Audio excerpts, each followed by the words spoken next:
sebuah niat yang tidak baik dengan keminoritasan mereka sebagai pendatang, kemudian mereka merasa lebih baik dari kita dan merasa lebih berhak atas tanah dan air dari leluhur kita yang diwariskan hari ini kepada kita, maka kita bangsa Indonesia siap untuk melawan mereka.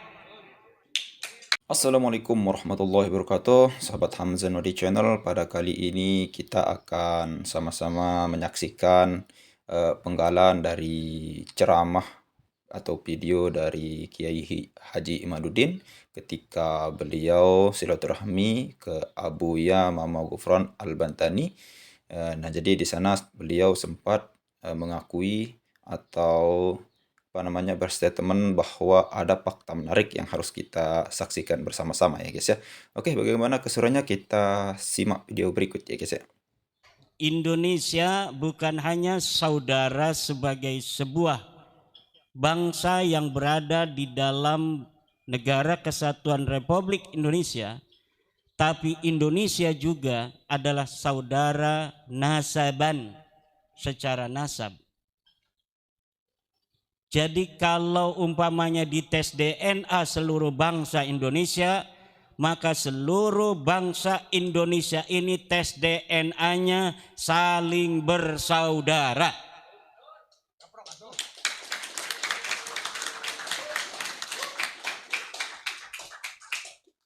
Dan ini yang harus terus dijaga.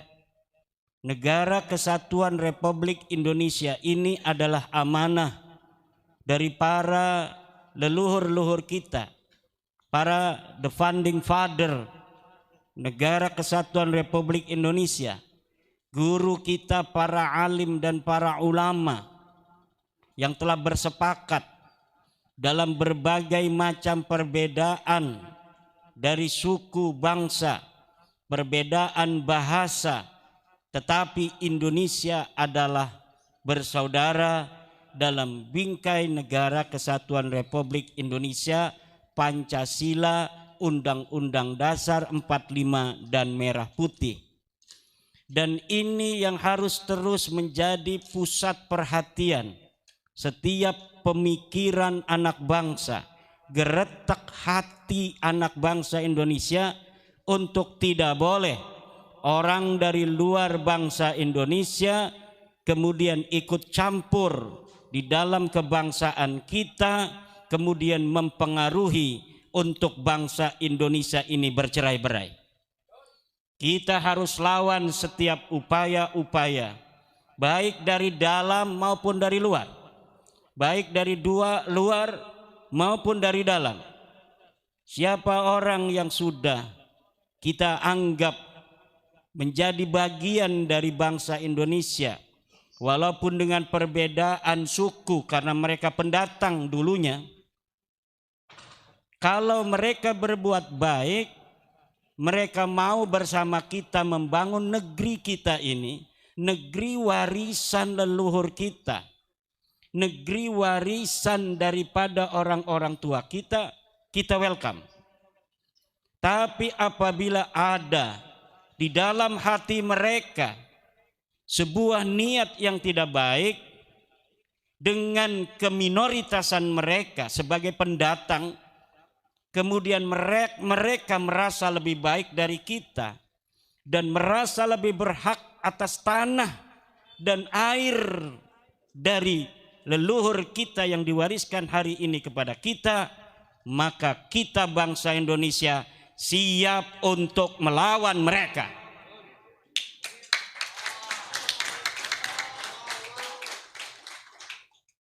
Tidak boleh kita berikan celah, apalagi kita berikan pintu bagi mereka untuk menguasai kita jasadan wa ruhaniyah. Kita bangsa besar, turunan para raja-raja, harus memiliki jiwa yang besar. Kalaulah sebuah ajaran tata krama, ajaran kesopanan,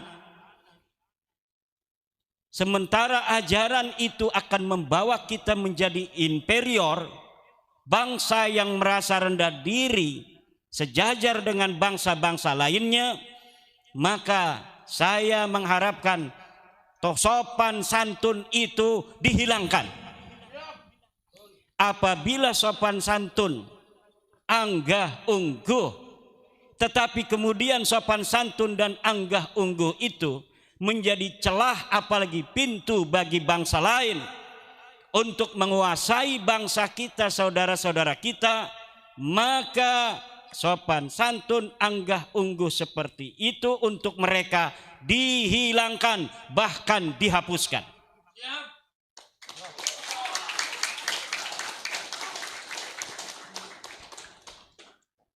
Kita akan didik anak-anak kita menjadi anak-anak yang tinggi ilmu pengetahuan, tinggi akhlak, tinggi sopan santun, tapi sopan santun yang tidak akan membuat mereka menjadi inferior, menjadi sebagai bangsa yang rendah, bangsa yang tidak merasa sejajar dengan bangsa-bangsa lainnya. Kita bangsa besar, bangsa yang telah teruji di masa lalu, bangsa yang tukang perang, bangsa yang siap membela tanah air, walaupun dengan ribuan nyawa melayang dari putra-putri Indonesia zaman dahulu kala.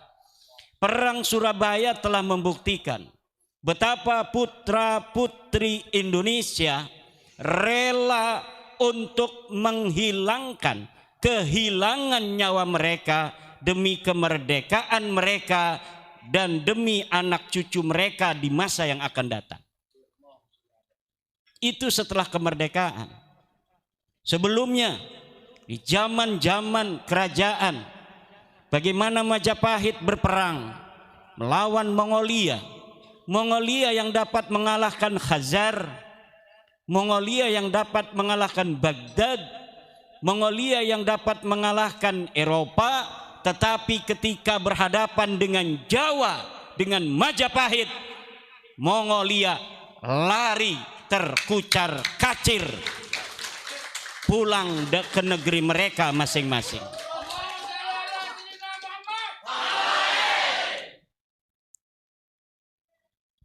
Dan inilah saudara-saudaraku yang harus kita tanamkan kepada putra-putri kita untuk bersama-sama dengan Tentara Negara Kesatuan Republik Indonesia, Kepolisian Republik Indonesia, menjaga setiap jengkal tanahnya, juga menjaga jiwanya.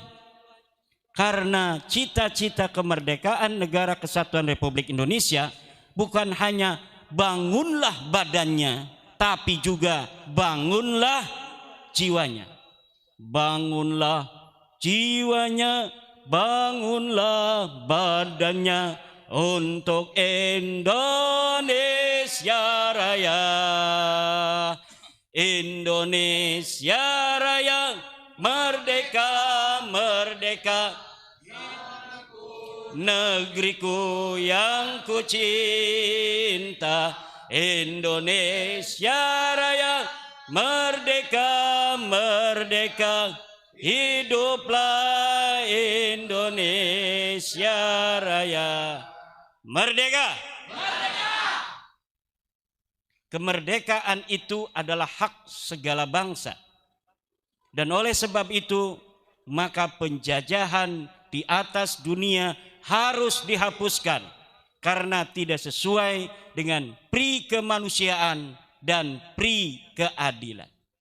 Penjajahan itu, dulur-dulur sekalian, bukan hanya negara lain invasi ke negara kita, tetapi adalah penjajahan mental ketika sebuah ajaran menjadi sebuah penghalang besar bagi kemanusiaan kita untuk merdeka dalam berpikir, merdeka di dalam mendekatkan diri kepada Allah, merdeka di dalam berkarya, merdeka dalam berbicara, merdeka dalam segala hal.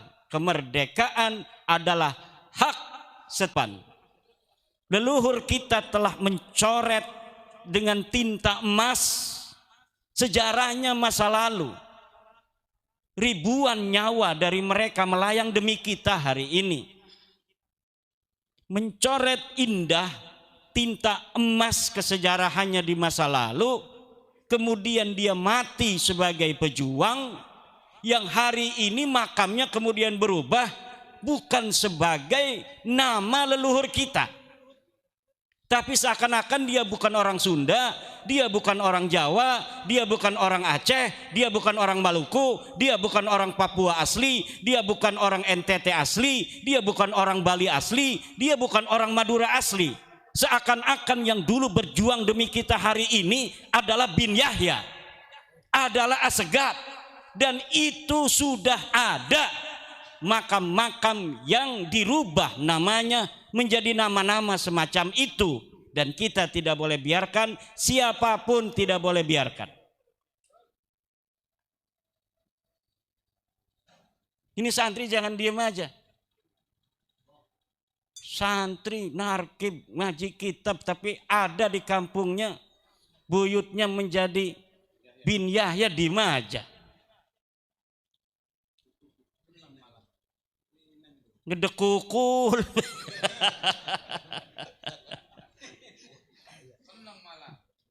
Ngopi dulu. Tidak boleh lagi.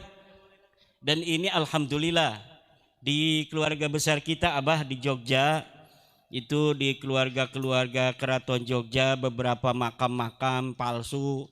Ini makam tengahnya kosong, dibikin makam. Ini sekarang sudah dihilangkan. 26 makam sudah diluruskan kembali bahwa di situ memang tidak ada makam. Nah, ini kalau kita tidak sadari hari ini, maka sejarah itu akan berbelok, saudaraku Gus Ubad. Jangan hanya mikirin masalah kiai yang anaknya atau istrinya diminta oleh Habib. Sejarah ini yang penting.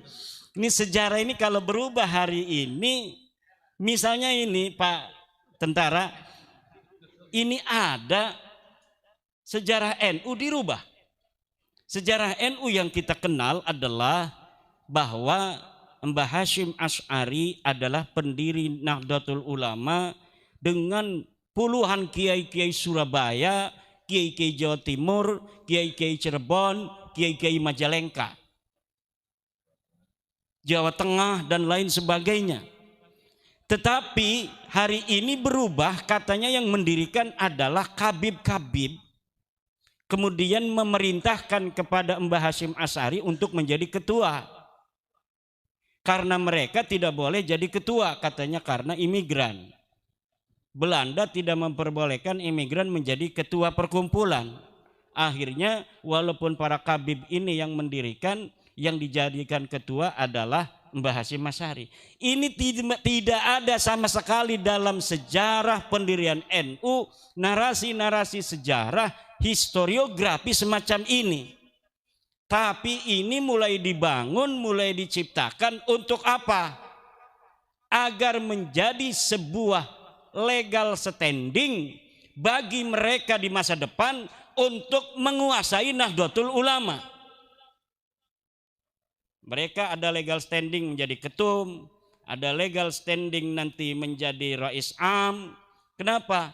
Karena pendirinya juga adalah para orang-orang kabaib. Ini yang akan terjadi di masa depan. Emang Nahdlatul Ulama itu bukanlah sebuah organisasi yang eksklusif, tidak. Siapa saja yang pantas untuk menjadi ketua umum Nahdlatul Ulama ya monggo. Siapa saja yang berprestasi menjadi seorang kiai besar, kemudian didukung oleh warga Nahdliyin untuk menjadi rais am, ya boleh. Tetapi harus berjalan dengan natural. Tidak boleh ada hegemoni dan dominasi. Kalau ada hegemoni dan dominasi kesejarahan yang diciptakan hari ini, maka itu akan berjalan tidak natural. akan berjalan, diciptakan, dikondisikan untuk meraih sesuatu hal di masa yang akan datang. Itu yang ingin saya sampaikan. Kebetulan ada Abuya Mama Gufron sebagai penjaga gawang dari Pancasila, penjaga gawang dari Negara Kesatuan Republik Indonesia. Ini kami yang muda-muda yang menjadi striker, ada yang menjadi back, biar Abuya Mama Gufron menjadi penjaga gawang. Penjaga gawang insya Allah tidak akan kebobolan karena banyak jurusnya beliau.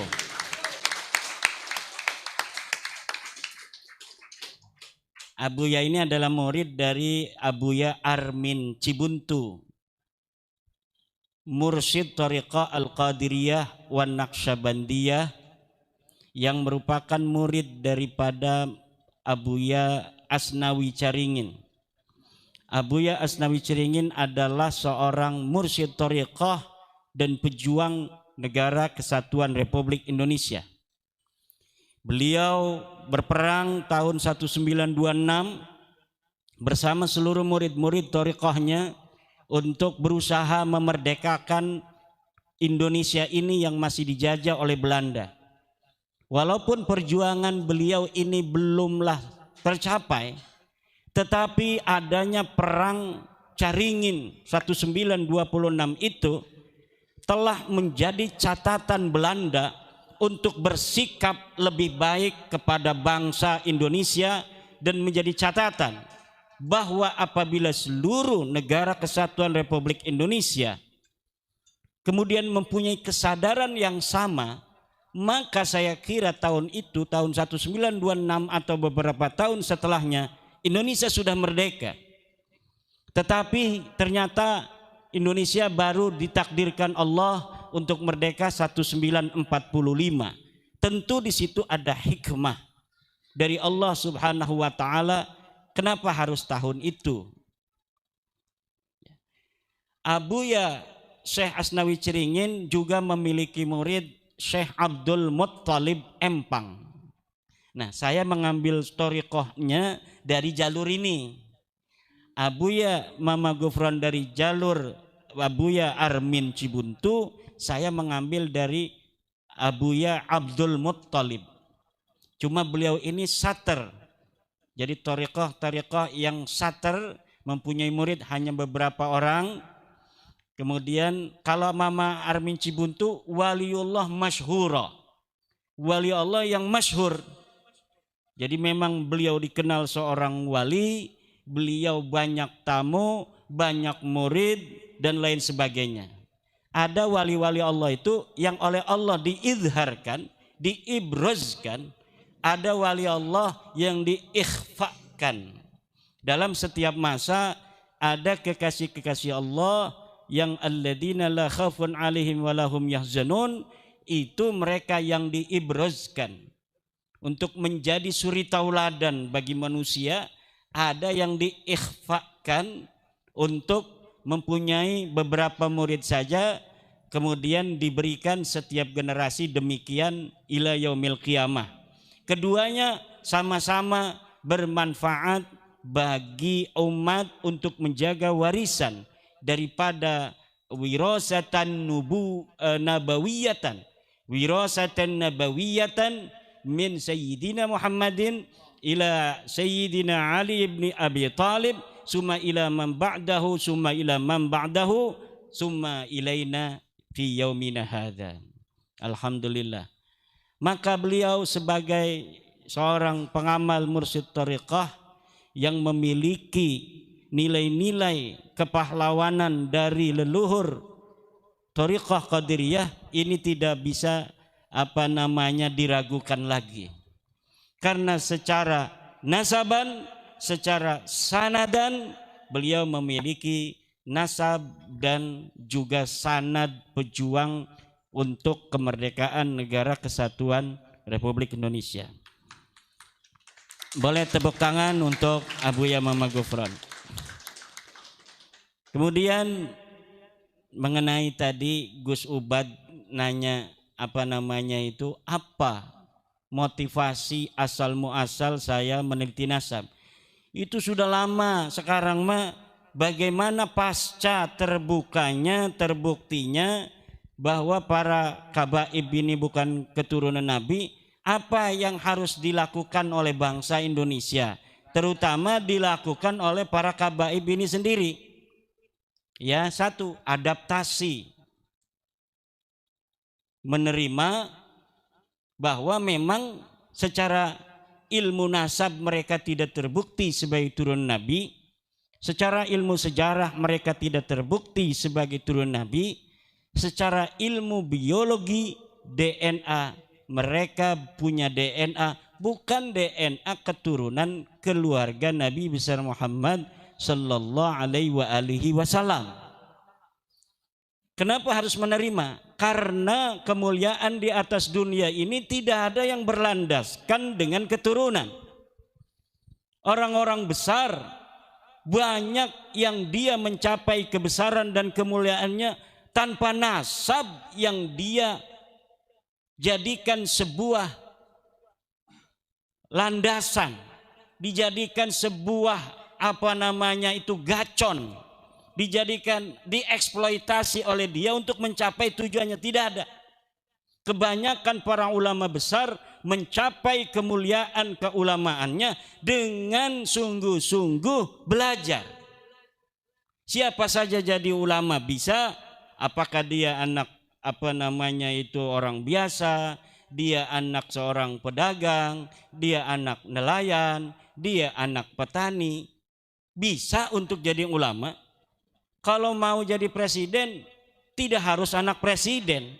Kalau harus anak presiden, tentunya Tommy Soeharto jadi presiden dong. Kemudian siapa lagi? Mbak Yeni Wahid jadi presiden dong. Tapi kan nyatanya tidak. Pak Jokowi jadi presiden menggantikan Bapak Susilo Bambang Yudhoyono. Kalaulah itu harus anak presiden, yang harus jadi presiden berarti adalah AHY. Tapi nyatanya yang jadi presiden adalah Bapak Joko Widodo, putra Solo yang sederhana, sopan santun, karena dia mempunyai niat yang baik untuk membawa bangsanya menuju kemajuan, akhirnya dipercaya oleh bangsa Indonesia dijadikan presiden. Berarti Pak Insinyur Joko Widodo menjadi presiden bukan karena nasabnya, tetapi karena prestasinya. Maka tidak ada salahnya kalau emang sudah tidak terbukti sebagai turunan Nabi, ya untuk biasa-biasa saja. Ngapain mau melawan kebenaran?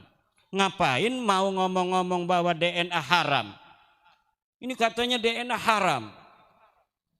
DNA itu ilmu pengetahuan, bos.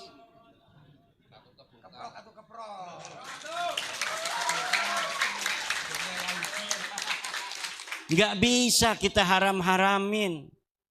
Otopsi dulu masih banyak yang mengharamkan. Tapi ketika negara ingin mengetahui siapa yang membunuh ini mayat, maka tanpa tanya kepada kiai untuk mencari kebenaran, negara mengotopsinya. Tidak ada misalnya golongan darah dulu fatwa-fatwa apakah golongan darah itu halal apa haram. Ketika negara dengan kewenangannya bahwa golongan darah, mengetahui golongan darah ini adalah manfaat untuk menolong manusia, jika terjadi kecelakaan kurang darah, kemudian dicari siapa yang mempunyai golongan darah yang sama, negara tidak pernah tanya kepada kiai tentang boleh ataukah tidak orang mengetahui atau menguji golongan darah. Dilaksanakan saja karena manfaatnya itu lebih besar daripada mudaratnya. Begitu pula tes DNA. Tes DNA orang berteriak-teriak haram, haram, haram. Kalau negara membutuhkan tes DNA untuk mengetahui dalam pengadilan betul tidak ini orang yang mengaku-ngaku keturunan Nabi ini sebagai keturunan Nabi, maka negara tidak akan tanya kepada para kiai apa hukumnya tes DNA, karena menurut negara menggunakannya manfaatnya lebih besar daripada tidak menggunakannya untuk mengetahui kebenaran orang yang terdakwa ini betul apa tidak sebagai keturunan Nabi. Ini nanti tinggal megang aja, diambil itu darahnya sedikit, diperiksa sama ahli DNA, ketahuan. Jadi masa depan itu kalaulah hari ini dengan berbagai macam alasan mengelak dari bahwa mereka bukan turunan Nabi, masa depan tidak bisa lagi mengelak. Malunya akan lebih ketika nanti seluruh rakyat oleh negara diwajibkan tes DNA. Seluruh rakyat tes DNA, ingin mengetahui potensi-potensi penyakit yang ada bagi warga negara Indonesia agar ke depan dapat diantisipasi penyakit yang berpotensi ada pada dirinya di masa tua, agar dapat diantisipasi terlebih dahulu agar penyakit ini tidak menyerang dirinya. Itu bisa dilakukan oleh negara. Dan kalau nanti semuanya sudah tes DNA, negara memerintahkannya, ketahuan semua siapa yang haplogrupnya A, siapa yang haplogrupnya J, siapa yang haplogrupnya G. Maka sudahlah, daripada nanti suatu saat itu malunya akan lebih dalam, lebih baik sekarang ini menerima saja. Oke dah, kalau kata ahli biologi bahwa haplogrupnya Rasulullah itu J1 dan keturunannya yang mengaku sekarang harus berhaplogrup J1 juga, sedangkan kita ini hasilnya G, berarti kita tidak terkonfirmasi, enggak apa-apa. Jadi umatnya Nabi Muhammad juga sudah mulia. Enggak apa-apa. Wong semua orang juga banyak di dunia ini yang tidak mengaku-ngaku keturunan siapapun, tapi bisa dia mulia hidupnya di dunia. Dia bisa jadi apapun, apalagi di negara Pancasila seperti Indonesia ini, dulur-dulur. Siapa saja bisa jadi apa saja. Siapa saja bisa jadi dewan. Siapa saja bisa jadi bupati. Siapa saja bisa jadi gubernur. Siapa saja bisa jadi presiden. Tidak memandang dia itu orang Bali, tidak pandang dia orang Banten, tidak pandang dia orang Papua. Dia punya prestasi, punya duit, beli partai, jadi presiden. Syaratnya beli partai. Kalau nggak punya duit beli partai susah. Mahal partai itu. Kenapa mahal? Bikinnya susah. Ngebohongnya juga susah sama rakyat. Sampai rakyat percaya kan ngebohong dulu susah juga tuh. Makanya mahal Gus Ali. Gus Ali jadi nggak kemarin dewan? Enggak juga ya? Dewan Adat Madura. Orang Madura banyak juga yang masih Balawi.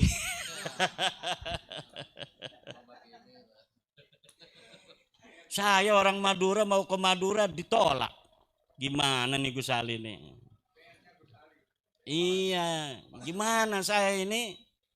Menurut riwayatnya cucu daripada Raja Bangkalan.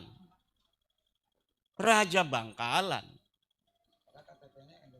Iya, mau ke Madura ndak boleh.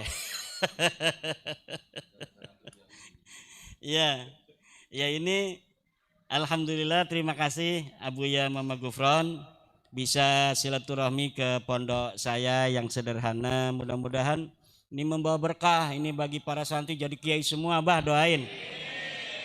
Jadi kiai semua. Kalau sudah jadi kiai bisa aja jadi presiden, Mbak ya.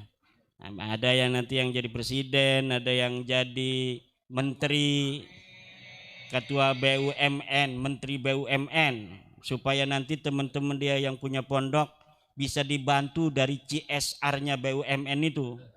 Sekarang BUMN banyak CSR-nya nggak tahu kemana itu. Ya demikian, mudah-mudahan Pak Jenderal ada barokah, ada manfaat apa yang saya sampaikan. Yang pasti kedatangan para dulur-dulur saya dari Malang ini membawa berkah untuk kami keluarga besar Pondok Pesantren Nahdlatul Ulum.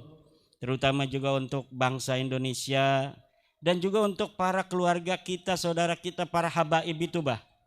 Insya Allah bawa berkah untuk mereka juga, yaitu berkah kesadaran bahwa ternyata memang selama ini mungkin kami ada salah dan kami akan memperbaiki diri, hidup seperti bangsa Indonesia lainnya. Kalau bisa itu nggak usah pakai marga-marga begitu. Nggak usah pakai marga-marga yang nanti sampai kapanpun akan ditengarai oleh orang bahwa dia bukan orang Indonesia. Udah namanya Sutrisno, Joyoboyo, Sukonegoro, begitu aja. Kalau misalnya ada di Sunda, ya namanya Sutrisna, Ujang. Itu lebih berasimilasi, masa depan mereka bisa jadi presiden. Kenapa namanya sudah Ujang, sudah Samlawi, sudah Samsuri. Tapi kalau namanya ini masih nama-nama yang tidak mencerminkan keindonesiaan, ada sesuatu di bangsa Indonesia. Tidak bisa katanya. Masa kita bangsa Indonesia mau punya pemimpin bukan bangsa Indonesia. Tetapi kalau mereka hari ini mengganti nama-nama mereka, menghilangkan kekhasan nama-nama itu untuk anak cucu mereka, 50 tahun lagi bisa saja di antara mereka menjadi pemimpin bangsa kita. Dengan syarat tidak lagi mengucapkan, meninggikan lebih bangsanya daripada bangsa kita, kotanya daripada kota-kota kita. Kita kotanya adalah Banten, Malang, Surabaya, Bandung, Sumedang, Brebes, Banyuwangi. Itu yang harus kita tinggikan. Jangan lagi ada kata-kata ya tarim, ya tarim. Itu provinsi mana, kabupaten mana? Cari di peta Indonesia ndak ada. Ndak boleh itu bangsa Indonesia nyanyi-nyanyi sebuah kota, meninggikan sebuah kota dari kota-kota yang ada di Indonesia. Yang harus ditinggikan adalah Banda Aceh, Medan, Jambi, Riau, Lampung, Maluku, Sulawesi. Begitu yang harus ditinggikan oleh bangsa Indonesia, yang harus dinyanyikan oleh bangsa Indonesia. Karena nyanyi-nyanyi begitu sihir. Sihir untuk anak-anak kita, kemudian untuk menjadi bangsa inferior. Seakan-akan kota saja kita lebih mencintai kota lain yang bukan kota di Indonesia daripada kota kita. Daripada Serang kita, Tangerang kita, Malang kita, Gresik kita, Solo kita. Ini saudara-saudara yang harus kita pikirkan. Demikian, wallahu huwal muwaffiqu ila aqwami thoriqin. Wassalamualaikum warahmatullahi wabarakatuh. Oke guys, setelah kita menyaksikan video tadi ternyata luar biasa sekali, ada fakta baru lagi yang beliau sampaikan ya guys ya, terkait dengan DNA warga negara Indonesia atau Nusantara ini. Ternyata menurut Kiai Haji Imaduddin tadi, semua warga negara Indonesia apabila dites DNA-nya satu persatu, maka kita semua adalah keturunan asli warga negara Indonesia 100%. Nah, jadi ini beliau ungkapkan terkait dengan para oknum-oknum Habib yang memang tidak mau atau mengatakan bahwa ketika ada tes DNA, maka ini salah satu oknum Habib yang mengatakan bahwa ketika ada tes DNA maka kalian meragukan keaslian daripada keturunan junjungan kalian sendiri, yaitu keturunan Rasulullah SAW. Jadi ini beliau ungkapkan ketika ada oknum Habib yang memang kelakuannya tidak baik lalu kemudian disuruh tes DNA, mereka tidak mau karena jati diri mereka sejatinya akan terungkap melalui itu. Dan ini ada salah satu Habib yang terkenal, sering masuk TV, sering masuk media sosial, itu Habib Ja'far ya guys ya. Nah, jadi beliau itu kalau tidak salah mayoritas keturunan Prancis. Nah, tidak ada tidak ada DNA beliau itu yang lebih ke Arab ya guys ya, atau ke Timur Tengah. Nah, ini membuktikan bahwa salah satu, kalau tes DNA itu membuktikan keturunan daripada ke Timur Tengah, apalagi ke Rasulullah SAW itu tidak ada ya guys ya. Karena ini cara membuktikan keaslian atau keturunan orang itu dengan cara modern ya guys ya, yaitu dengan cara tes DNA. Tapi kalau menurut Kiai Haji Imaduddin tadi, ketika warga negara Indonesia tes DNA, maka kita semua adalah penduduk asli warga negara Indonesia, dan Indonesia ini adalah eh, warisan leluhur kita atau founding father kita. Oke, itu tadi itu yang pertama, dan yang kedua yang beliau sampaikan adalah mereka maksudnya para Habib, yang apabila kita dengan mereka keturunan salah satu yang mengaku keturunan Rasulullah ini sama-sama membangun Indonesia, sama-sama memajukan Indonesia seperti yang kita lihat sekarang ini, maka kata beliau tadi, kita akan menyanjungnya atau kita akan sama-sama berjuang untuk memajukan Indonesia, untuk menjaga tanah air kita, tanah air Indonesia ini dari segala macam gangguan, baik itu penjajah yang akan datang lagi kalau datang, atau dari segala orang. Nah, sebaliknya apabila mereka merusak, menyebar kebencian, memecah belah umat, maka inilah yang akan kita lawan, kata beliau tadi. Ya, luar biasa sekali yang namanya polemik daripada keturunan ini, luar biasa sekali, sangat besar pengaruhnya di Indonesia. Karena di Indonesia ini apapun yang kita jual laku semua ya guys ya. Habib palsu, kemudian nabi-nabi, habib-habib, yaitu oknum-oknum yang mengaku-mengaku. Semuanya ada pengikutnya semuanya. Itulah di Indonesia ini ya guys ya. Kita semua bebas dalam memeluk agama, bebas dalam mengikuti mana yang benar menurut kita. Namun di samping itu, ketika ada pemecah belah umat, ada yang menyebarkan kebencian, itulah yang ditindak oleh polisi, atau yang paling sering dilakukan apalagi ketika pada zaman pemerintahan Pak Jokowi ini, yaitu menjelek-jelekkan pemimpin. Itulah oknum-oknum yang harus kita luruskan atau kita lawan dengan kemampuan kita ya guys ya. Oke, mungkin itu saja video yang bisa saya hadirkan pada kesempatan kali ini. Kita nantikan video-video yang lain. Sekian, assalamualaikum warahmatullahi wabarakatuh.